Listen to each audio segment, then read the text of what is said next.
Folks, it is hot. That ain't no lie. Out in this direct sun, it's hot. But again, you got a cool breeze coming off that bay, so if you can be over there next to the bay, you're all right. Next to these buildings where you can't get no wind, it is hot. Damn hot here in the Philippines, in Barrio Barretto. Just went over to see my print man, get some documents printed, but he's out. He must be out for lunch. I'm not gonna fault him for that because he's a one-man show. I did go during lunch hours, and so it makes sense that he got to go grab him some lunch. I said, okay, I don't have to have my shit done until Monday. Today's Friday. I said, all right, no problem, man. I'll just come back, see that dog first thing Monday morning and get my business taken care of.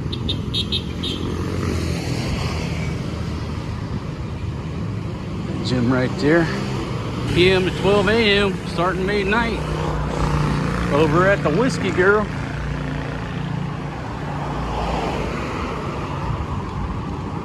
Ain't not many people out on the streets right now due to that sun beating straight down. But that's all right. Got to go meet the ladies and little Forest G over here. We're gonna go swimming this afternoon at Eric and Mercy's Hotel. Forest G loves to swim. So do the ladies. And this is the day that you need to be in a swimming pool. It really is. So what I'm gonna do is cut down this little alleyway over where Annika and everybody stays over here. Pop out on the beach. If I can remember where the spot is. Oh yeah, right here. This little alleyway right here. Just cut down through here. If somebody don't show you this little alley, you'd think it's somebody's house, but it's a cut through. A little sorry store here. To the right where we were hanging out that day. Little lap traffic. Hey, puppy dog. And where you pop out at is right here at the floaty thing. And the question is, can I walk all the way down through there without getting my feet wet? I think I can. You got the waterproof liner anyhow. Maybe I'll test them out and see if they're still waterproof.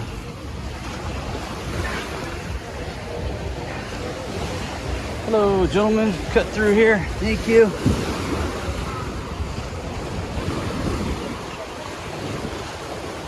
All right, got the dive boat, bringing some gear off of there. Now I'm nice and cool. I'm nice and cool with a breeze hitting me off to the starboard side of this here aircraft. The beach, please. Cool little spot. Got the bean bags. You got a couple little spots here right in front of Central Park Reef where you can partake in the water sports. Hello. Got the Red Dragon on station, on standby. Looks like it's just moored out there, ready for some action. But today's a little windy. I mean, you got the banana boat, but you know, on a day like this, when it's windy, kind of puts a damper on all the operations. There's a little boat that goes around. Got the barbecue grill on there. They usually serve up anything from sea cucumbers to, I don't know, squid, whatever they can get on there. Bring it right to you on the beach and cook it up. So Eric and Mercy aren't back yet.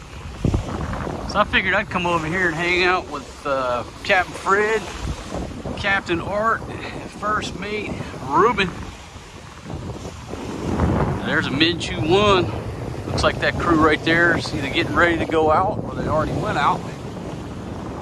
Yeah, so I'll come over here and hang out with these guys and kind of stalk.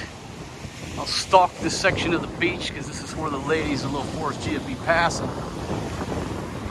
I'll catch up to them. There's Ruben. I always like looking at these boats, just the different colors. You know, all these boats are handmade. some carpenter made them in front of his house or out on the beach or whatever. They don't come from a factory. So each boat that you see has its own unique little character. I mean, this guy here is pretty cool. It's actually got a steering wheel. Oh shit, it's got twins on the back of it. I didn't even realize that. I saw the twin throttles up there. Folks, this thing right here will scoot. Got twin Suzukis. I don't want to see what they are. I don't want to pull that thing back. Might think I'm crazy, but you got all these small boats, and some of these boats are racing boats. The guy was telling me, you know, every year at Fiesta they have races, so they race these things. That looks like that's a little fishing boat right there. Ain't nobody gonna race that unless you want to do some huffing and puffing on the paddling.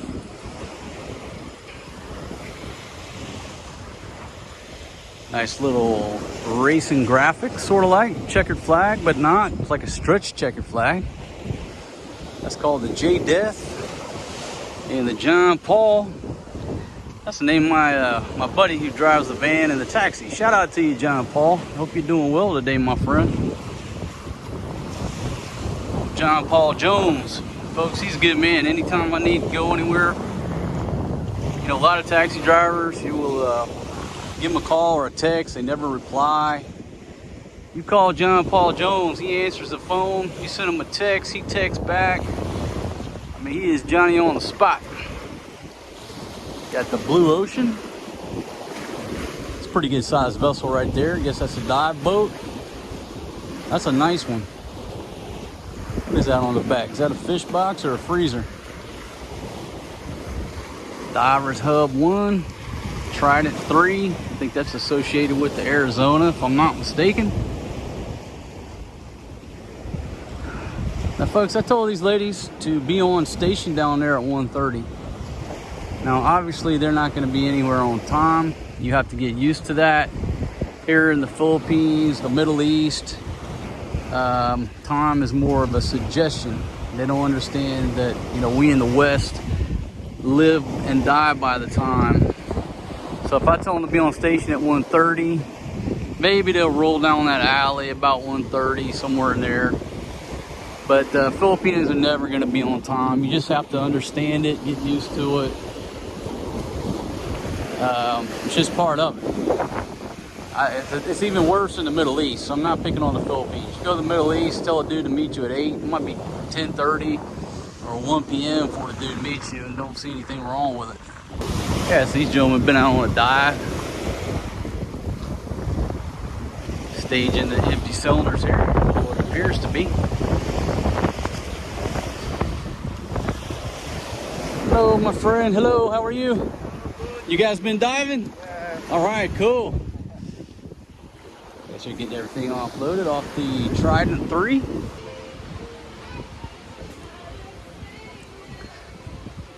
All right, so come up through this little alleyway. This is where they should be coming down. It's like 118, they're nowhere in sight.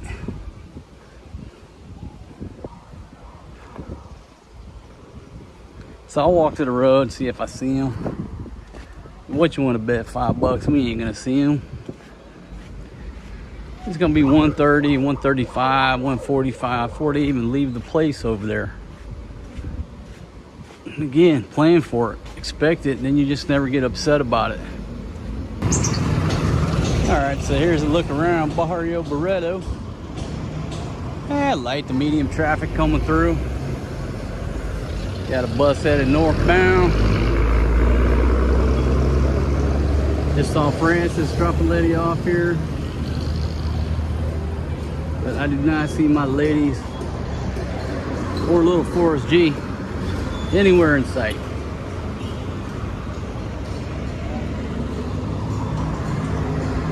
If you're not a subscriber on my channel, bottom right hand corner of your screen, hit that overstay road sign and get on board my train. Once you click that sign, I want you to ring that bell. Yo, Adrian, it's me, Rocky. Who's that ringing that bell? Just ring that bell. That way you're notified when I publish a new video. It's 1:30. 13:30. Do you think them two Filipinas are on station? No. They're not on station. They're not even 15 minutes out from being on station. They're at least 15 minutes. When they cut that corner down there, I mean, it'd take them a good 10, 15 minutes to get down here. All right, folks, I'm trying to put real life out there. Real life. You want to come to the Philippines? You want to marry a Filipina and have a Filipina girlfriend? What you do is you take your watch, put it down on a nice hard surface, take a sledgehammer, hit the watch, put the watch back on your wrist, and then you won't get upset when they don't show up on time. That's what you gotta do. I don't wear a watch, so most of the time it don't bother me.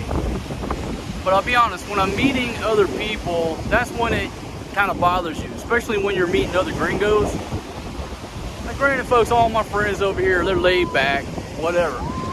But you know, we as Americans, we keep time pretty close, even over here on vacation, retirement, entrepreneurs, all the gringos and, you know, Aussies, the Brits, all of us from the West, we try to gather together around the time that we agreed upon. So that's when I'm really like, hey, come on, ladies. Look, we're meeting gringos. Time is important. Come on. Nope, it ain't never gonna happen. Get used to it. You have to set your level of expectation at something reasonable. And usually they're gonna be about an hour late. Unless you call them up and really get on them. They're gonna be an hour late. There you go. Tidbit for the day. You just learned something. I just copped a squat on this here log. This here fucking coconut tree. And I just sit out here and watch these three ladies in a bikini. I mean, how could you not love that?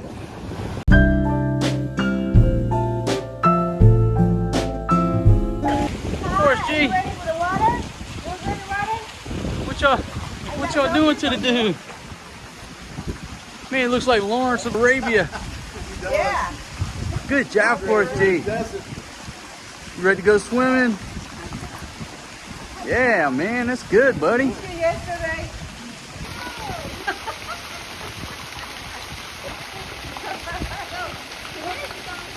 Swim for us, G. Good job, buddy.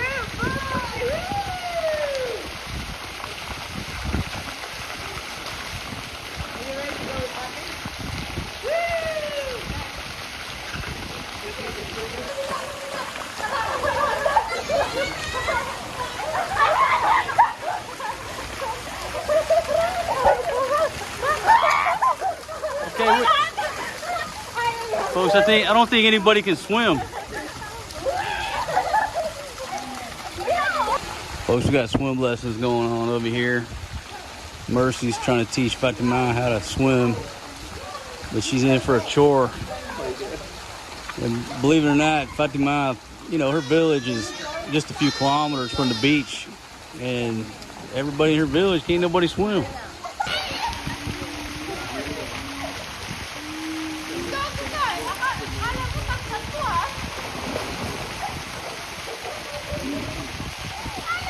Got a little cat fight going on.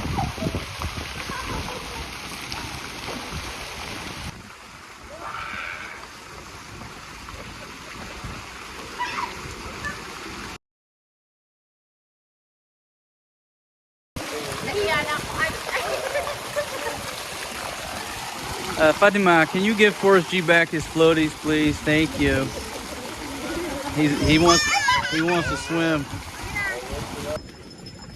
I can't see. You're the mermaid, anak na. The big mermaid. War.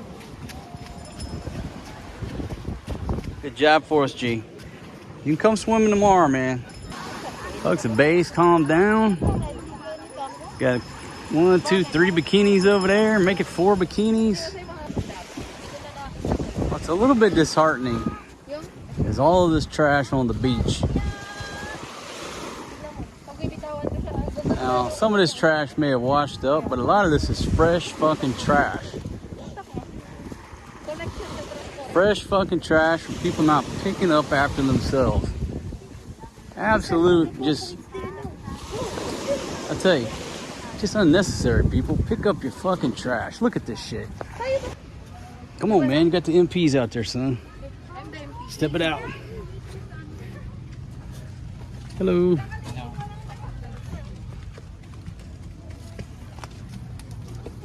Little tight squeeze through here.